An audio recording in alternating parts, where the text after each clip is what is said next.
It's a great pleasure for me to be invited as a keynote speaker on this international conclave where we have academic leaders.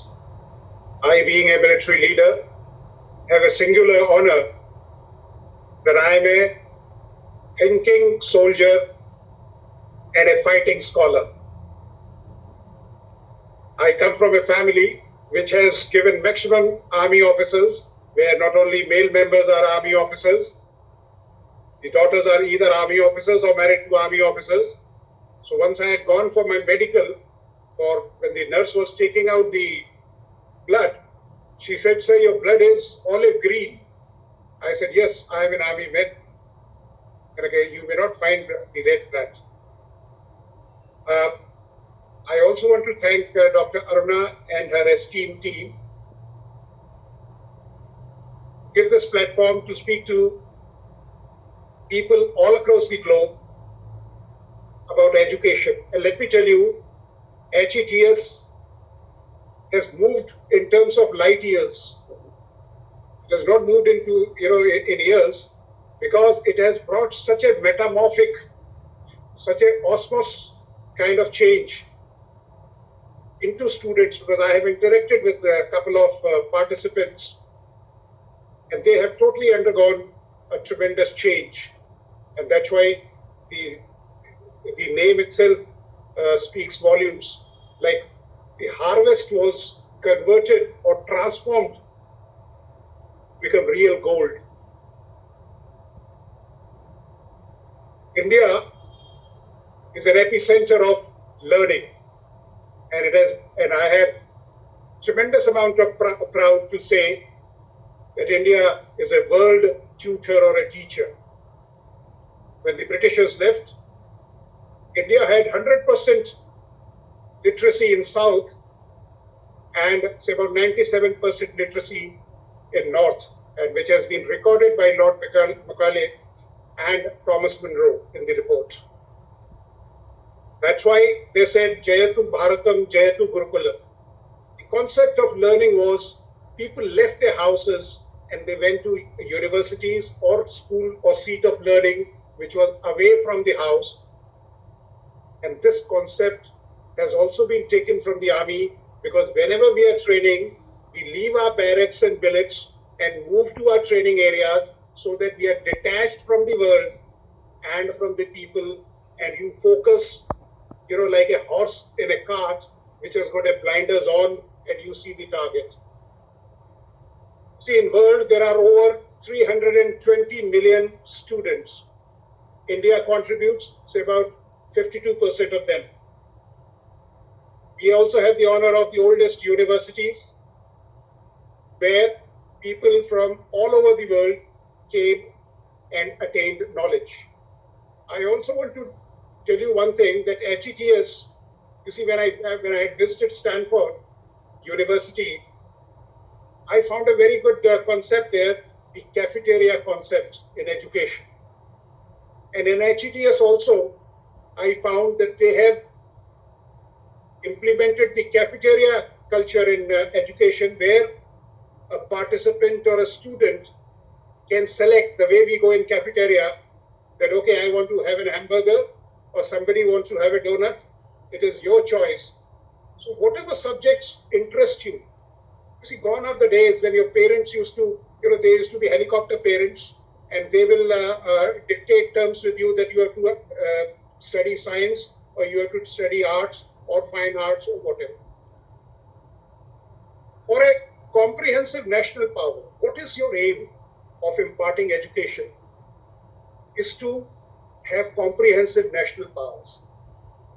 It is basically to train the destiny designers for the nation. जिसे हिंदी में भारत के भाग्य विधाता कहते हैं, and in Urdu मुस्तकबिल हिंदुस्तान कहते हैं. And HETS has really accredited itself in a, it has come in flying colors. And the comprehensive national power comes out of human capital, that is the youth, the knowledge which is being imparted by all the academic leaders. That's why I called all people who are related with academics as academic leaders. The technology, which is taking you far and wide. The governance, if you have a stable governance, and the military power, because the governance flows from the barrel of the gun, said one of the greatest people. Now, if you see, New India is owned by its own people. They have been told to write their destiny so that they can write what they deserve. Because when others write your destiny, they may leave important cornerstones or landmarks. So we have to dust our instincts and be prepared for that. And HETS, I think, is doing a yeoman service.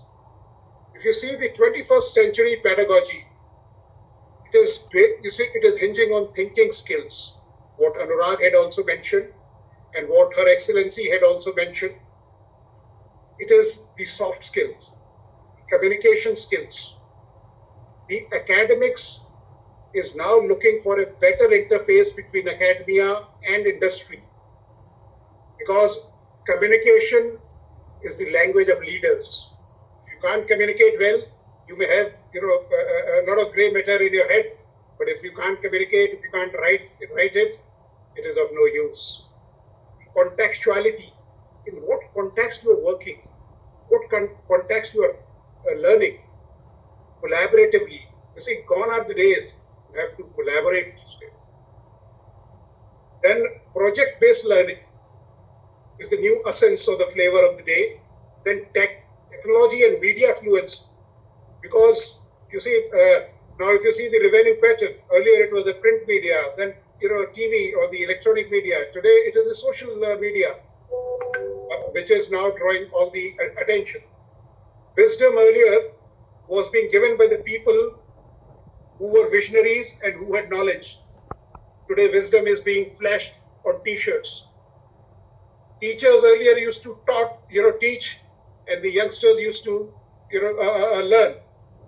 Today, some of the teachers, unfortunately, I have to say that they trade and the student buy. And I can say proudly that HETS believes in imparting learning management system-based learning. The colleges give you degree which are of no use. What Dr. Abhirup had said, that you have to learn, unlearn, and then you have to relearn. So that concept is now gaining a lot of momentum. And you see, there are 66% people, MBA graduates or engineers. They are being churned out from all kind of B schools, whether it is A grade, B grade, or whatever. But they don't get jobs. There are 5 million students who graduate from various other engineering colleges, but they don't find a job befitting to their taste. And by no stretch of imagination, I'm giving you these figures, in despair or to scare you. It is basically, it should be an incentive to do better. Intelligence, you see, talent mapping or talent harnessing is very important. We should know. If you see that Indian movie Three Idiots, which is I always find is a very very nice movie. Intelligence is of various types. It can be creative intelligence. It can be spatial intelligence. It can be kinesthetic intelligence. It can be navigational intelligence. So it can be emotional intelligence. So you have to do a talent mapping, and then talent deployment has to be done. That's why in our mythology, it is said that there is no mantra which doesn't have any strength or shakti. There is no, booty which doesn't have a medicinal value, and there is no person who doesn't have any talent.